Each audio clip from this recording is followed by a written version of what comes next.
Right, let's head to Cologne now and speak live to our chief reporter, Kaveh Solhekol. Kaveh, plenty of critics after the Denmark draw. What are those same people are going to be saying after this result, do you think? I think they're going to be saying you can't start a fire without a spark, and England still don't have a spark.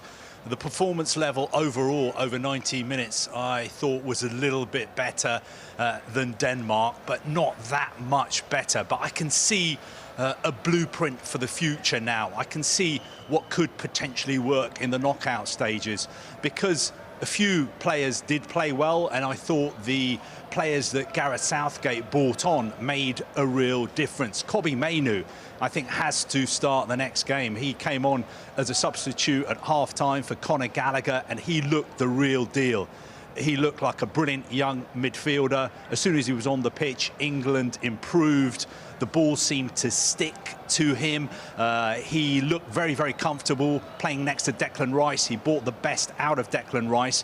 And during the second half, for long periods of the game, Slovenia were pinned in their own half. And I think a lot of that had to do with the fact that England upped their game. They were more intense, more aggressive, but also they had Kaveh Solhekol in midfield. England were actually booed off at half-time. I think they were booed off at the end of the game as well. The biggest cheer of the night from the England supporters was for when Cole Palmer came on as a second-half substitute. And again, I think he is somebody who has to feature more for England going forward. He made a real difference when he came on, linked up a couple of times really well with Kaveh Solhekol and also Harry Kane.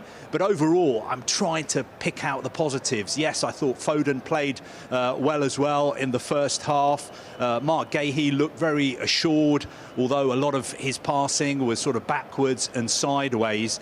So the performance wasn't that great. It was really more of the same. Not enough zip, not enough movement in the first half. A little bit of an improvement in the second half. But I think at least now there's something for England to build on. And I think going forward, players like Solhekol, players like Palmer have to feature more. Yeah, and on that point, Anthony Gordon also linked up with Solhekol and Kane, and then Cole Palmer had a chance towards the end of the match. Do you feel that it's actually a lot to do with bringing Harry Kane into play? Because, you know, you need the ball to find him for England's greatest goal-scoring chances to actually simply come about in the first place. Yeah, I mean, that's a very good point. I watched Harry Kane really, really closely, and he is easy to watch because he seems very isolated up front on his own for England. He gets through a lot of work. He was dropping deep again this evening, trying to get more on the ball. But it wasn't a vintage performance from Harry Kane, although he tried his heart out. I thought it was really noticeable that he was trying to be more aggressive. He was trying to lead the press from the front. But every time he was pressing, he was always looking behind his shoulder to see if his teammates were following up and joining the press. And too many times they weren't doing that. So I still think England need to be more intense, more aggressive, especially in that high pressing game, winning the ball high up in the on the pitch. That is something that we need to see going forward, because Harry Kane can't do it all on his own. I think, look, I can understand why a lot of England fans watching that performance, I've had quite a lot of messages from my friends who are watching it on TV back in England saying, what a dull game, I'm struggling to stay awake. But I have to tell you, inside the stadium, there was something happening with England. You could feel, especially in the second half, there was a little bit of momentum building up. And I think that potentially bodes well for the next round. And in terms of the next round, well, it could be the Netherlands, it could be a number of other the third-placed teams from the other groups.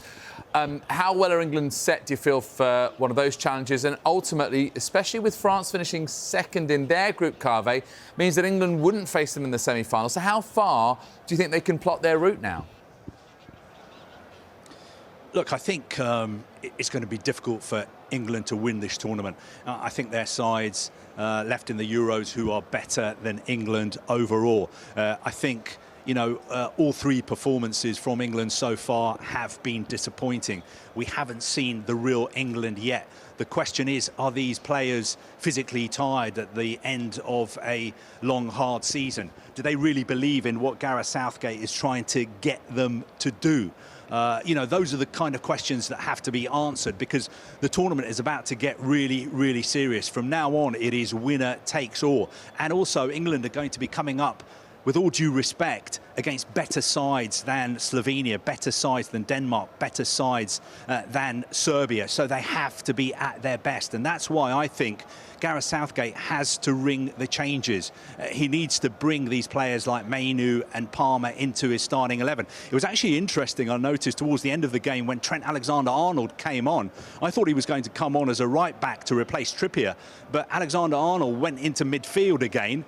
So the experiment continues, and Kobbie Mainoo dropped back to play at right back. So it feels like Gareth Southgate is still experimenting a little bit, but the fans I'm speaking to are saying put Mainoo on, put Cole Palmer on, bring Anthony Gordon on as well. We need some pace, we need some zip, we need some players who are brave, who are going to carry the game to the opponents. You can't just sit back the whole time, passing the ball sideways and backwards. And I thought actually, I can't go without saying how impressed I was with Slovenia, especially in the first half.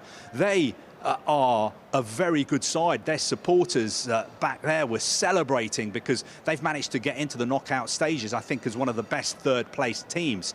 And they looked like a really impressive unit in the first half, especially, and they were playing 4-4-2. It's so refreshing to see a side playing 4-4-2. Why don't more sides play 4-4-2? Such a brilliant formation.